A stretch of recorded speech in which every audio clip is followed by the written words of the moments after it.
de entrar en el segundo módulo de la asignatura, un módulo complicado, diría yo, incluye algunas de las conferencias más complicadas de toda la asignatura, y vamos a estar revisando el tema de proteínas. Este tema lo vamos a ver en 4 clases y lo vamos a ver además de manera progresiva. Obviamente, primero vamos en el día de hoy a tratar el tema de los aminoácidos, a familiarizarnos o recordar algunas características estructurales y funcionales de los aminoácidos que ya hemos aprendido en asignaturas anteriores y toca ahora consolidar. En un segundo momento, por favor, que empiezo la clase, en un segundo momento vamos en una segunda teoría, me refiero, vamos a ver el tema de la conformación de las proteínas, los niveles de organización de las proteínas. Vamos a hablar también de aquellos elementos que pueden desnaturalizar la conformación nativa de una proteína. La tercera conferencia, que es de las más intensas de todo el curso, tratará el tema de enzimas. Y en la cuarta conferencia, que es después del examen S1 o el mismo día del examen S1 y que por lo tanto no se evalúa en el S1, pues vamos a estar viendo el proceso de digestión de proteínas, catabolismo de proteínas, ciclo de la urea. En esas 4 conferencias vamos a recorrer el mundo de las proteínas, aunque a lo largo de todo el curso vamos a estar hablando de proteínas por razones obvias. O sea, cuando nos pongamos a estudiar el mundo de los carbohidratos y nos toque entender el metabolismo de la glucosa o el glucógeno, vamos a hablar de proteínas. ¿Por qué razón? Les pregunto, ¿por qué razón cuando estemos estudiando un evento tan elemental en el metabolismo de la glucosa como la glucólisis, nos va a tocar otra vez hablar de proteínas? ¿Por qué? Porque se hablará de enzimas, porque las proteínas participan en prácticamente todos los procesos biológicos, incluyendo la regulación de la velocidad de las rutas metabólicas. Y vamos a hablar muchísimo de enzimas, cuando estemos estudiando el metabolismo de los azúcares, por ejemplo. O sea, vamos a hablar de proteínas todo el curso, por eso tiene sentido que el primer módulo de la asignatura, bueno, formalmente el segundo, porque el primero fue la clase pasada, pero el primer módulo, entre comillas, de la asignatura toca el tema de las proteínas. ¿Está bien?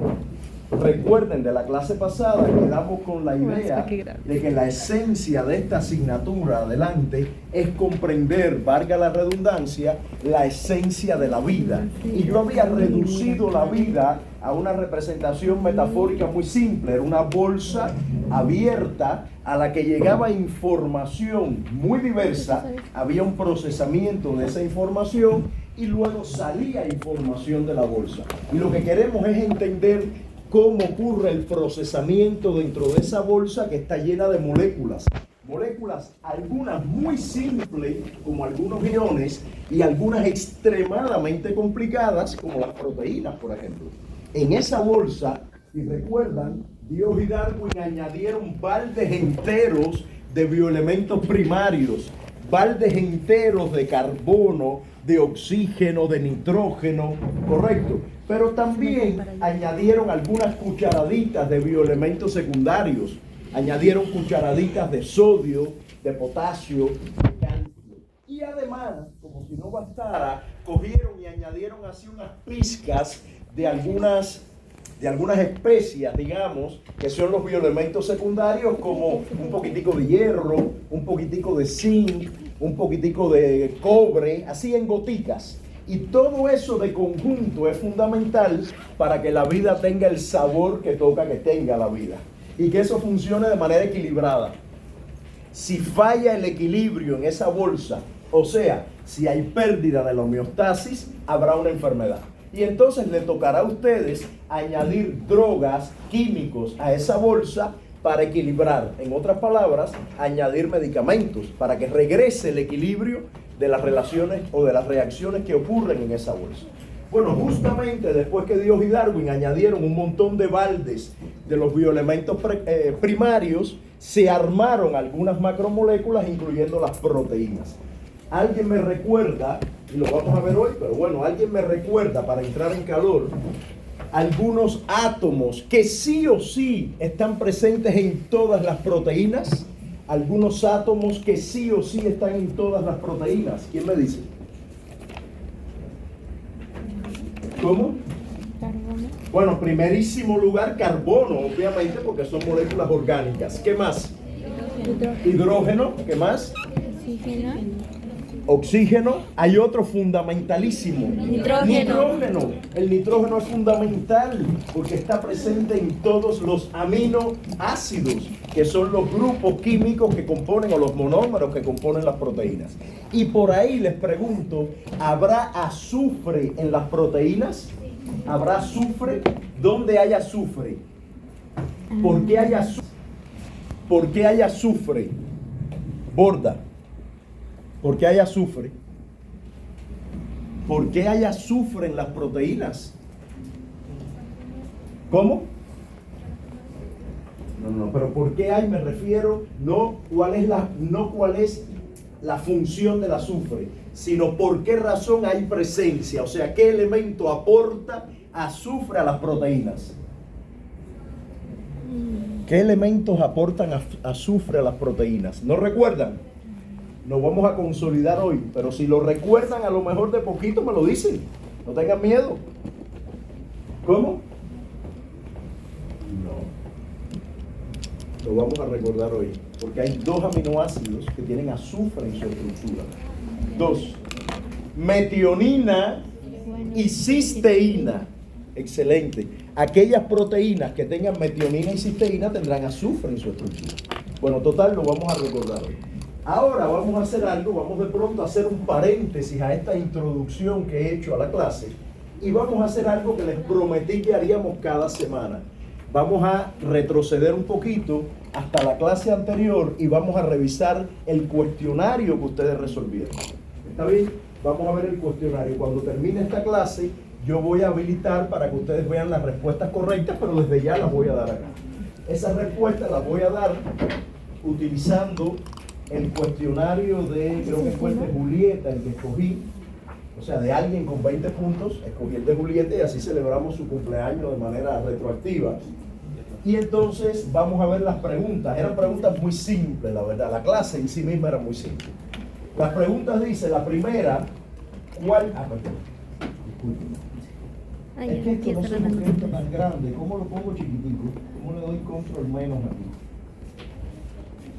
¿Dónde? Aquí.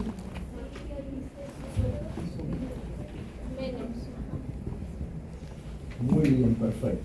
Menos mal que dice la primera. ¿Cuál de las siguientes soluciones, déjame poner esto en útil, cuál de las siguientes soluciones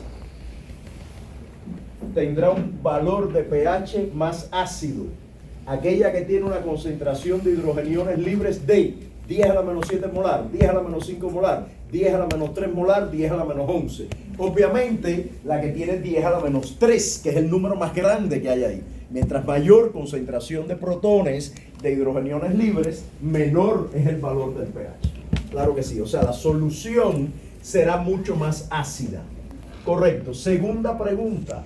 Las membranas biológicas pueden considerarse estructuras supramoleculares, pues son el resultado de la interacción estable de diversas moléculas por interacciones débiles pero estables, ¿verdad? Eso es verdad, claro que es verdad. Déjenme decirle, yo les había comentado que yo tenía un cuestionario para cada sesión. O sea, yo tengo 3 sesiones de bioquímica y 3 cuestionarios. Esta pregunta en la sesión que normalmente es los martes, ayer fue feriado, la que normalmente es los martes, esta pregunta, la gran mayoría de los alumnos se equivocó.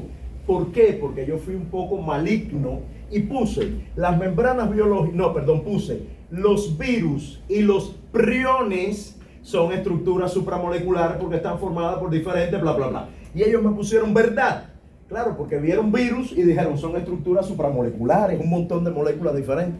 Pero es falso porque los priones solo son proteínas. Por lo tanto no son estructuras supramoleculares. Con ellos fue un poco más malito. Les tocará la malignidad a ustedes pronto. Lo voy rotando. Ustedes se las dejo para el examen. No. Una persona, esta estaba súper fácil, presenta confusión, mareo, y un pH de 7. Tendrá una condición ácida o básica, acidosis. Obviamente era acidosis porque el pH de la sangre es 7,3, 7,4. Y aunque ustedes no lo crean, esa diferencia pequeñita te mata si no te atienden a tiempo. Te mata. Igual que te mata tener 7,8. Te mata igual. ¿Ya? Muy bien. Pregunta 4. Indique cuál de las siguientes propiedades del agua contribuye a tomar muestras de sangre en la punta de los dedos. Ay, por Dios. La capilaridad, obviamente. La capilaridad. Muy bien. Si yo les hubiera preguntado acá, indique qué característica molecular del agua permite que haya capilaridad, ¿qué me dirían? Alta cohesión molecular. ¿Y por qué hay alta cohesión molecular? Porque es un dipolo eléctrico, un imán en donde las moléculas interactúan por puente de hidrógeno y hay alta cohesión molecular. Muy bien, excelente. No sé los resultados así de cada uno, cuáles fueron, pero evidentemente fueron muy buenos, porque la nota promedio que aparece acá es superior a 18. Yo no, bueno, ya está aquí proyectado, no voy a buscar uno a uno porque quería identificar en qué preguntas se confundieron más, pero bueno, no voy a poner aquí el bochorno de alguien que a lo mejor sacó 5, puede ser. No sé, no quiero lanzarme en eso. Bien, mis alumnos, yo voy a habilitar para que puedan ver las respuestas cuando termine la clase. Vamos entonces a regresar al PPT. Y fíjense, no lo voy a poner ni grande ni nada, porque, bueno, sí, para que vean el título de la clase, pero es que nos vamos a ir a Mentimeter. Dime. Profesor, si acidosis causa lo que usted indicó, ¿y qué causa la enfermedad?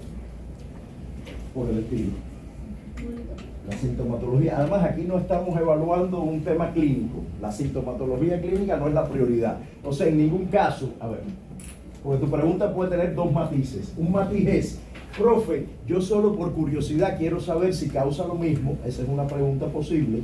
Yo te diría, la sintomatología es esencialmente igual. Y la otra duda tuya, que sí sería no incorrecta, sino para aclararte, es, en ningún caso, escúchenme, si apareciera una pregunta así, mis alumnos, en ningún caso yo les voy a evaluar si ustedes saben la clínica. O sea, nunca el verdadero o falso va a estar en que la sintomatología es eso o no. O sea, no sé si entienden mi comentario. O sea, si tu duda es, profe, ¿esos son los síntomas de alcalosis o de acidosis? No, ten por seguro que esa no es la pregunta en sí misma. ¿Comprendes?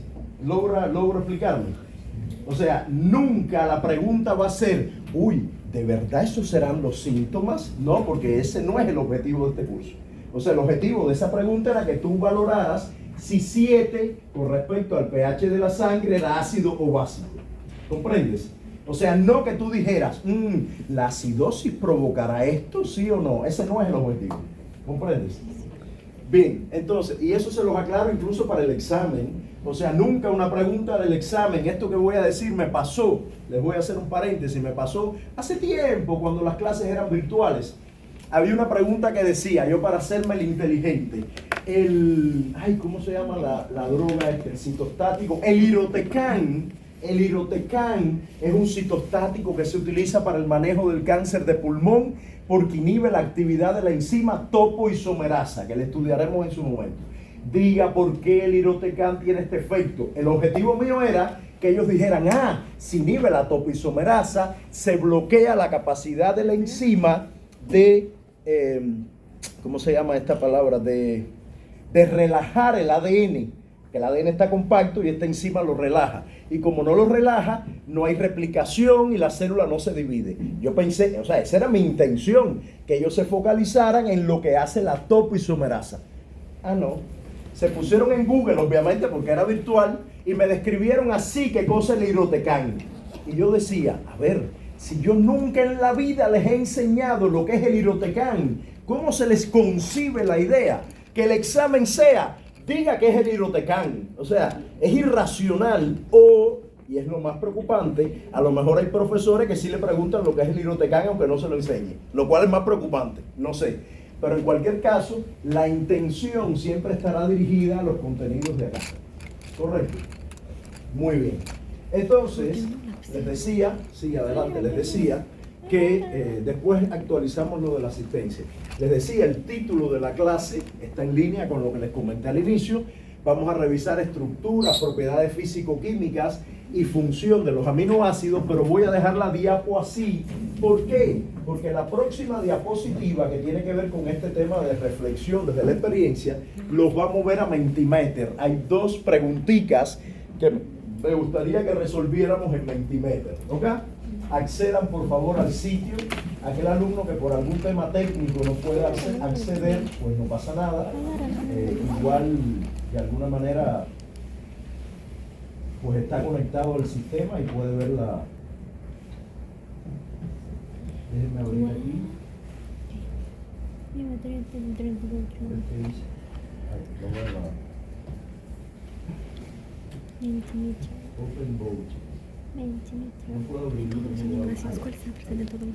Uno de los siguientes debería ser uno de los siguientes grupos funcionales está presente en todos los aminoácidos. Carbonilo, carboxilo o tiol. Uno de los siguientes grupos funcionales está presente en todos los aminoácidos. Carbonilo, carboxilo o tiol. ¿Cuál de ellos está en todos los aminoácidos? Carbonilo, carboxilo o tiol. Carbonilo, carboxilo o tiol. Muy bien, empezaron a aparecer los votos. Carboxilo, carbonilo, carboxilo o tiol. Vamos rapidito. Carbonilo, carboxilo o tiol.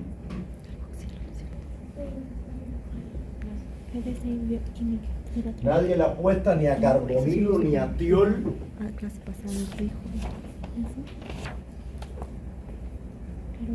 Muy bien, ya por la pista parece que ustedes están clarísimos, y yo estoy de acuerdo con ustedes, que el grupo carboxilo está presente en todos los aminoácidos. La clase pasada habíamos visto que el grupo carboxilo tiene la peculiaridad de aportar carácter ácido a las moléculas.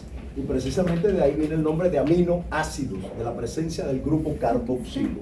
No sé quién dijo carbonilo, incluso cuando ya le di la respuesta. Esta persona que se levante y se vaya, por favor. El grupo tiol está presente en algún aminoácido.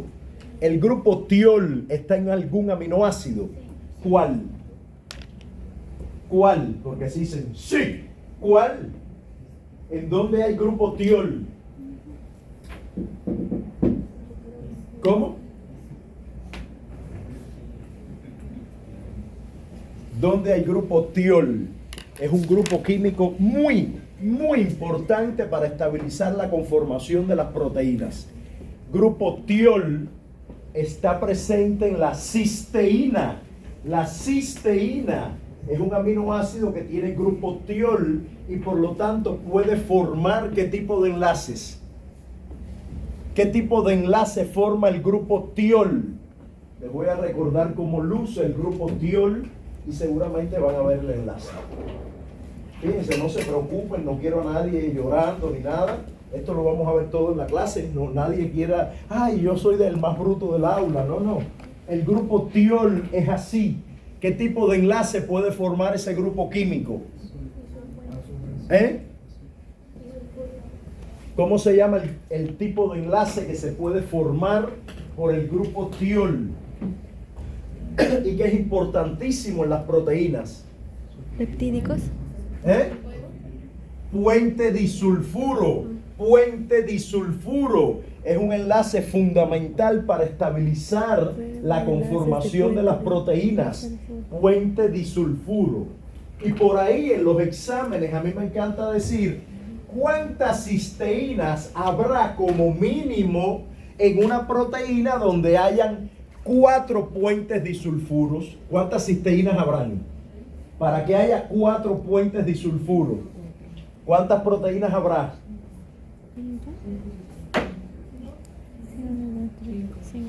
Para que haya 4 puentes disulfuro, para cada puente hace faltan 2. Si hay 4 puentes, ¿cuántas hay? 8 cisteínas. ¿Ya? Por ejemplo. Muy bien. Entonces, bueno, este no es el objetivo. Vamos a avanzar un poquito. Menciona el nombre de un aminoácido que conozcan. Bueno, ya les dije la cisteína, por ejemplo. Por ahí hablamos de la metionina, que también tiene azufre. La metionina tiene azufre, por lo tanto la metionina también forma puentes disulfuros, ¿sí o no? Porque tiene azufre, ¿sí o no?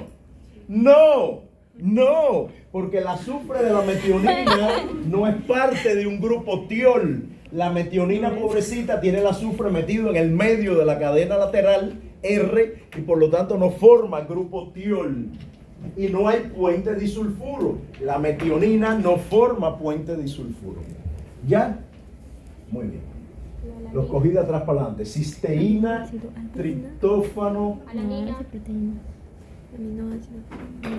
valina, triptófano, lisina, histidina. Muy bien, la histidina es el tipo de aminoácido que a todo el mundo se le olvida, incluyendo a mí, porque es horrible, grande, feo, gordo. No, la histidina es muy fea. ¿Qué más? ¿Qué otra más? Glutamina, muy bien, glutamina, alanina. ¿Cuál es el chiquitico? Hay uno chiquitico, que no lo veo aquí. Chiquitico. ¿Cómo se llama el más chiquitico de todos? Glicina. Muy bien, excelente. ¿Alguno aromático? Ah, ya pusieron triptófano. Muy bien, excelente. Bueno, la selenocisteína. ¿Quién puso selenocisteína? De esto vamos a hablar un poquito hoy.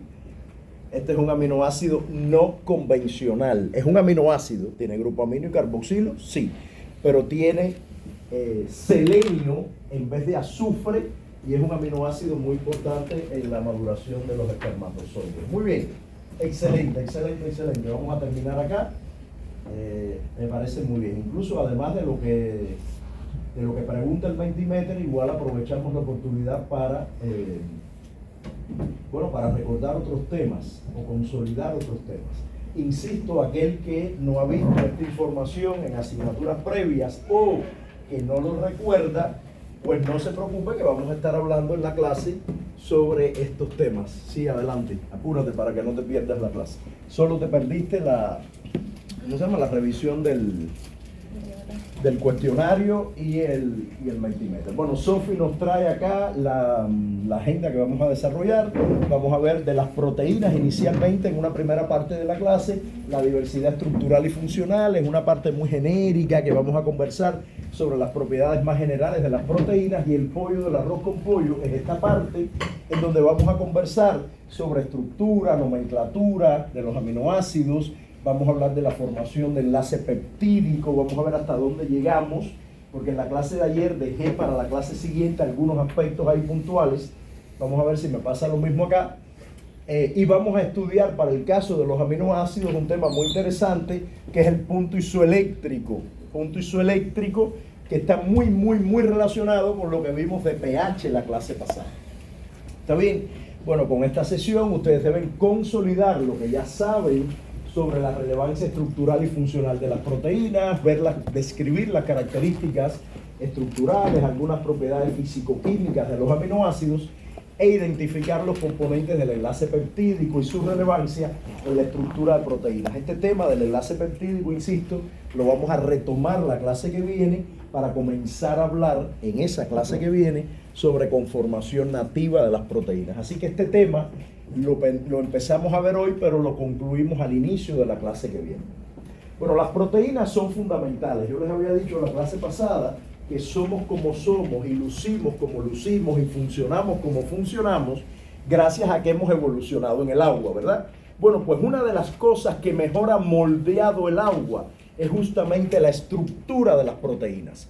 Además, las proteínas son la manera en la que se expresa nuestro código genético. En nuestro ADN, la información que tenemos codificada no corresponde a la secuencia o a la estructura de un lípido, ni a la secuencia y estructura de un polisacárido. Nada que ver. Lo único que codificamos en nuestro ADN es la secuencia, estructura y función de las proteínas. O sea, la manera que se expresa el código genético y la manera entonces en que funciona nuestro organismo y como lucimos desde el punto de vista morfológico depende significativamente de las proteínas.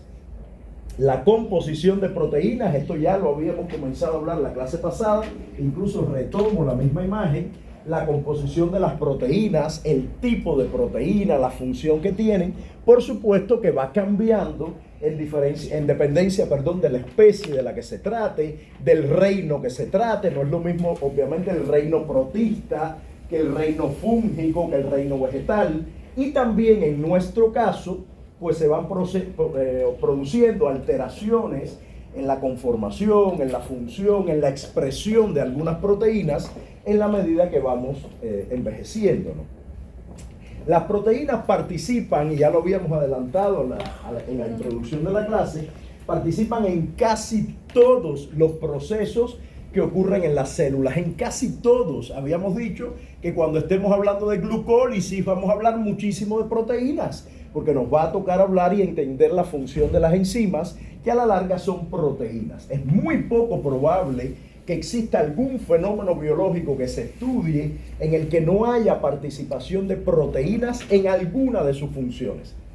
Lo otro muy importante desde el punto de vista diagnóstico, desde el punto de vista del manejo de pacientes, es que en la mayor parte de los fenómenos patológicos, de las enfermedades, de los trastornos que puedan ocurrir en un organismo, pues también están involucradas las proteínas. Pudiera haber, como veremos en la clase de hoy, algunos daños innatos, congénitos. O sea, puede ser que un individuo nazca con un defecto en la expresión o en la función de alguna proteína.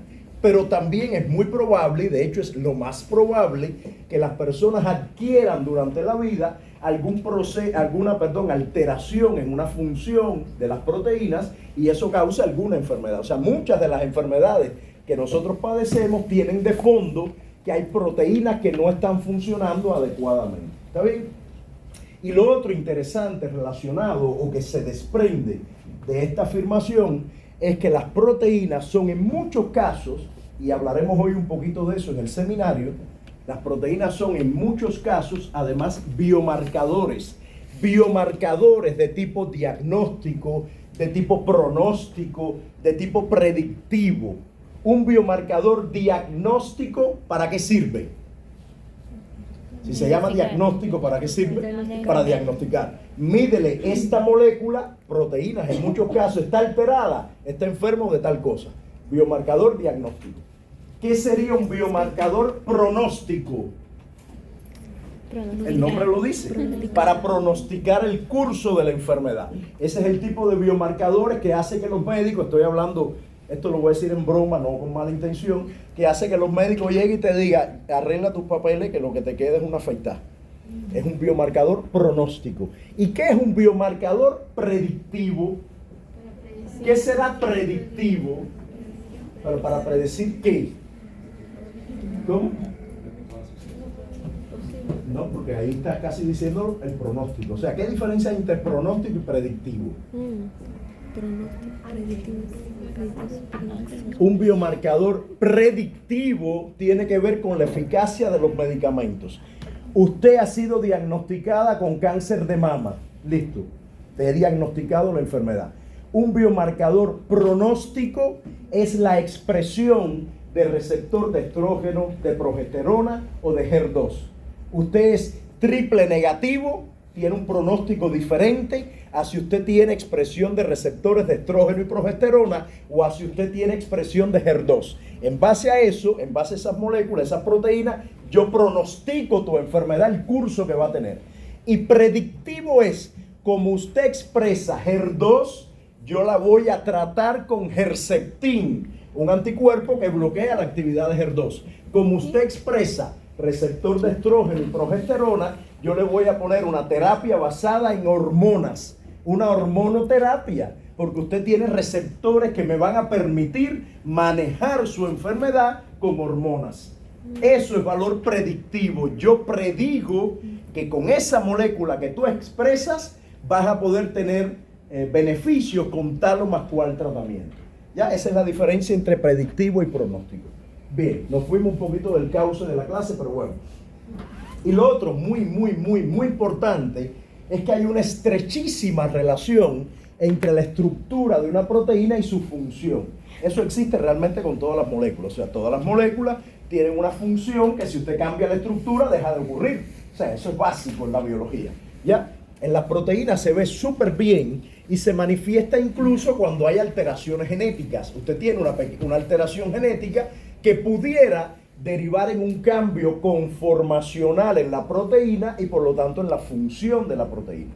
De hecho, una frase que yo uso mucho y que la estudiaremos mucho mejor o la veremos mejor al final del curso cuando estudiemos ácidos nucleicos, es que si bien el código genético lo que almacena es la información de la secuencia de aminoácidos en una proteína, o sea, el nivel primario, que lo veremos en la clase que viene, el código genético codifica a nivel primario, ¿ya? Pero el nivel primario, esa secuencia de aminoácidos, define la conformación de la proteína y por lo tanto su función. Así que de alguna manera distal, el código genético también codifica la función de la proteína.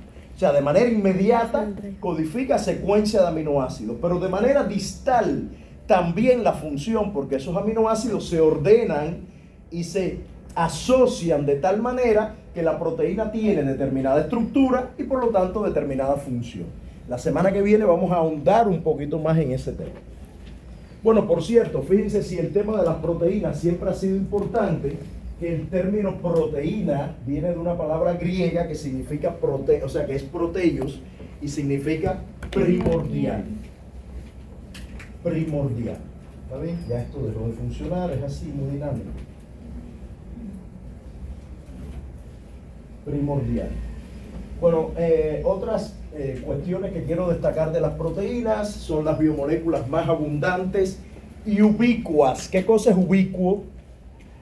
Cuando algo es ubicuo, ¿qué significa? ¿Qué cosa es ubicuo? Recuerden que de la participación de ustedes también sale una calificación. Yo estoy intentando mantener la idea de que todo el que vino participó. Pero si lo veo así, voy a traer un papelito y voy a decir, habló Juan, habló María, y le pongo 0 a los demás. ¿Bien? Háganme creer que todos participan. ¿Qué cosa es algo ubicuo? ¿Cómo? General, que está por todos lados, que está en todos lados. Las proteínas están en todos lados. Son elementos ubicuos. Están en todas las células, en todas las estructuras subcelulares. Intervienen en todos los procesos celulares con una gran variedad de funciones. Como habíamos mencionado antes, una de esas funciones muy importantes es su capacidad de regular las reacciones químicas funcionando como enzimas y además, ya esto lo dijimos, es la manera en que se expresa la información genética. Ay, mamá. Es la manera en que se expresa la información genética. Y eso es lo que está aquí representado. O sea, ya saben que el dogma central de la biología molecular entiende que la información genética viaja desde el código genético en el ADN hacia las proteínas, aunque por ahí ya saben que hay algunos retrovirus donde las cosas funcionan de otra manera. Pero bueno, a lo que más nos ocupa acá, el flujo de información genética ocurre en esa dirección. Ah, ya resolví. Muy bien. Entonces, esta tablita que aparece acá pretende resumir las funciones de las proteínas. Sin embargo, no basta. Hay otras funciones, además de que aquí son un montón, hay otras que yo querría destacar. Por ejemplo, las proteínas son la mayor parte de los receptores en membrana. Aquí vamos a hablar de manera coloquial muchas veces y vamos a decir, cuando la insulina cuando se produce insulina por el páncreas, la insulina provoca que las células capturen glucosa, o sea, tiene efecto hipoglicemiante, el azúcar, la glucosa de la sangre pasa a la célula. Vamos a hablarlo así, pero en el fondo, desde el punto de vista molecular, lo que sucede es que la insulina tiene un receptor que está en los hepatocitos o en los miocitos o en los adipocitos y ella se une al receptor, que es una proteína, y hay una serie de señales que favorecen la apertura de los GLUTs y el ingreso de la glucosa a la célula.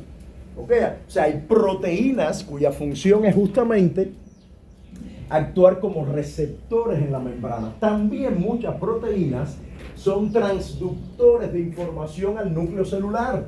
En una célula, aquí hay un receptor, y generalmente los receptores, como digo yo, tienen las paticas muy cortas. La patica del receptor nunca llega al núcleo. El receptor recibe una señal de un ligando y de aquí hay un montón de moléculas que se activan generalmente en cascada. Songo le da borondongo, borondongo a Bernabé y Bernabé a Puchilanga. Se van activando unas a las otras por fosforilación en la mayor parte de los casos y el núcleo celular recibe una señal. Estas moléculas que llevan información de membrana a núcleo generalmente son proteínas.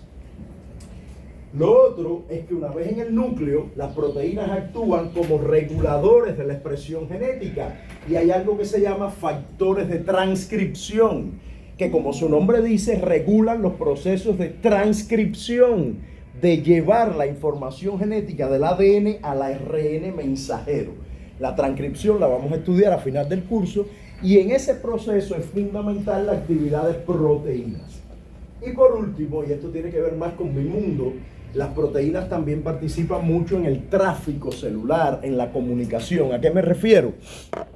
Cuando estudien inmunología, les van a hablar muchísimo de las citocinas, las quimiosinas, que son moléculas que permiten la comunicación entre células del sistema inmune, que permiten regular el tráfico leucocitario, los procesos inflamatorios. Cuando usted se da un golpe y hay una inflamación, para que eso ocurra, hay muchas células que migran al lugar donde ha habido el daño tisular. Ese proceso migratorio está controlado por proteínas también. O sea que las proteínas están por todos lados. Desde el punto de vista molecular, las proteínas están compuestas por estos componentes esencialmente, los componentes orgánicos, los bioelementos primarios, siendo el nitrógeno altamente representado. El 16% del peso de una proteína es de nitrógeno. Las proteínas generalmente se comportan como heteropolímeros. ¿Qué cosa es un heteropolímero? Heteropolímero.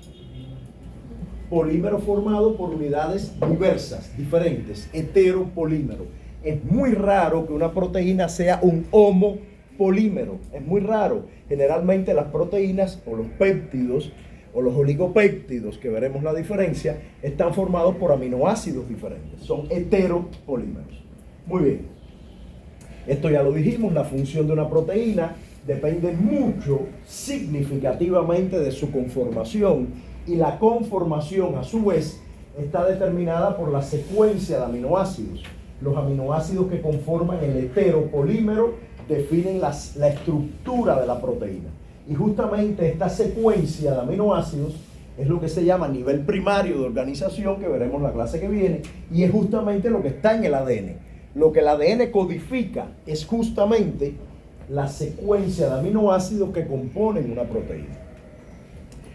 Luego, las proteínas, ya habíamos mencionado desde la introducción de la clase, desde la reflexión de la experiencia, contienen diversos grupos funcionales químicamente activos que definen la función, la conformación. Hablamos del grupo tiol, grupo aminocarboxilo.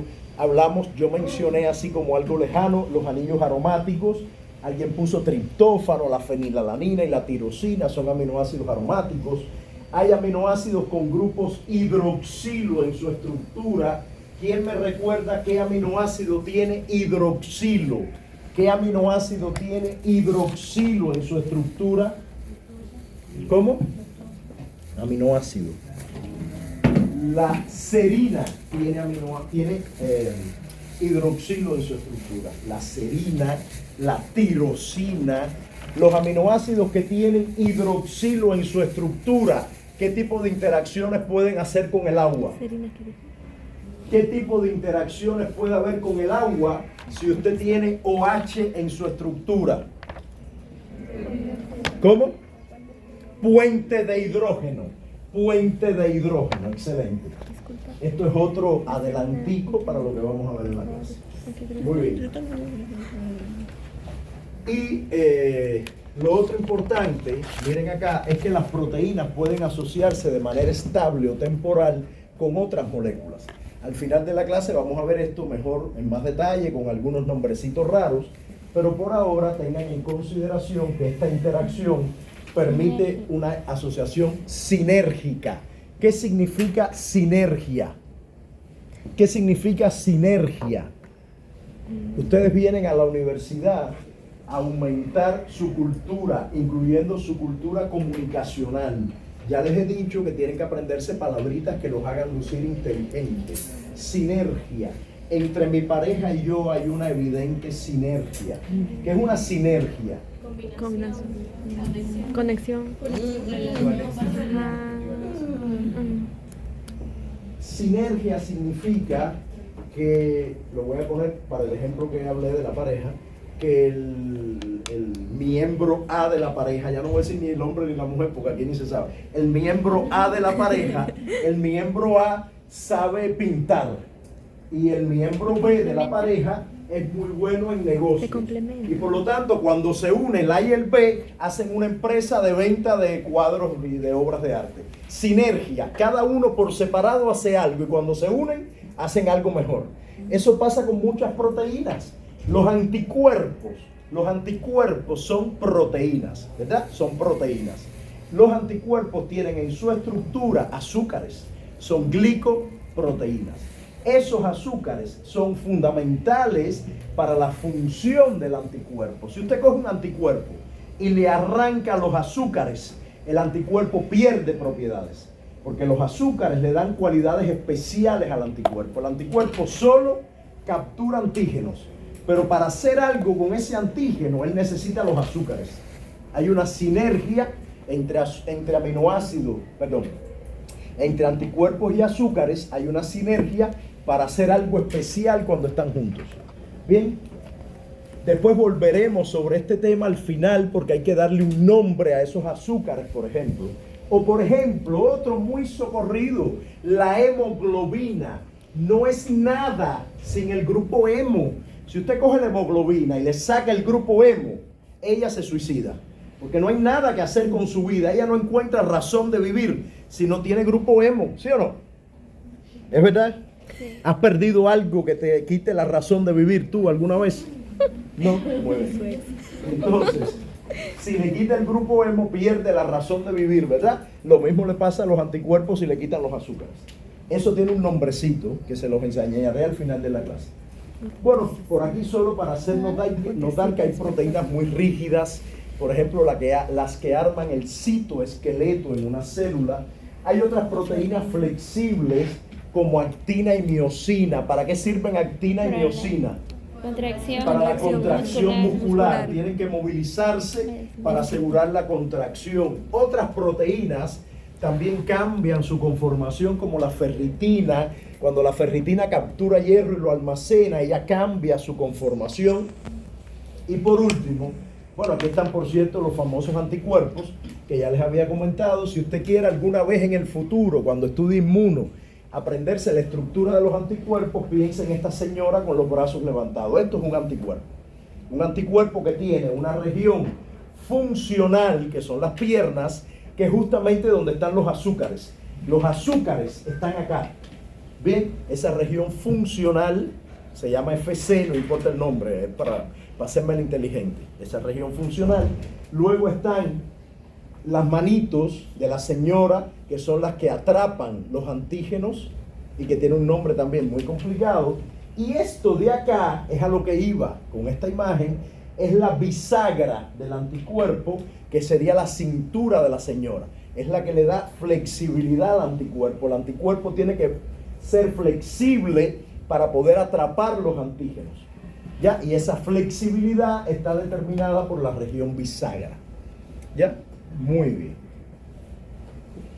Listo, mis estimados alumnos. Hasta aquí el primer bloque de la clase.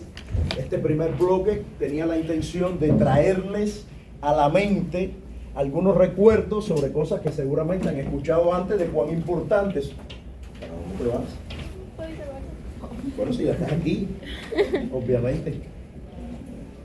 Entonces, esto solo tiene la intención, repito, este primer bloque, de traerle a la mente algunos temas que seguramente ya han visto de proteínas, traerle la idea de cuán diversas son, de la importancia que vamos a retomar muchas veces de la relación entre estructura y función, de que las proteínas son algo tan importante como que el código genético, justo lo que codifica es la conformación, la estructura y función de las proteínas, y por ahí algunas peculiaridades sobre los átomos que la componen, sobre este carácter de flexible o rígido, sobre la importancia de que las proteínas se asocien con otras moléculas para tener determinadas propiedades. Listo, esa es la intención de este primer bloquecito, y no sé si tienen alguna duda, algo que quieran precisar de este tema antes de pasar al segundo bloque de aminoácidos. Vamos a tomar un receso, pero bueno, no tienen ninguna duda, realmente esto es así. Si ustedes me dicen ahora, profe, y esto que usted acaba de contar, ¿cómo usted lo va a reflejar en el examen? De ninguna manera. O sea, nunca va a haber una pregunta que diga, demuestre la importancia de las proteínas. Demuestre con 3 ejemplos que las proteínas son muy importantes. La verdad que nunca se me ha ocurrido una pregunta así. Nunca, jamás. Parece muy fea. Sí. ¿Bien? Entonces, esto es solo para ir calentando motores. ¿Ven? Vamos a tomar un receso hasta las 3. ¿Hasta qué lo tenemos? Hasta las 5, ¿no? Y después seminario. Pero hasta las 5, sí. O sea, vamos a tomar un receso hasta las 3:05 para adentrarnos en el mundo de los aminoácidos.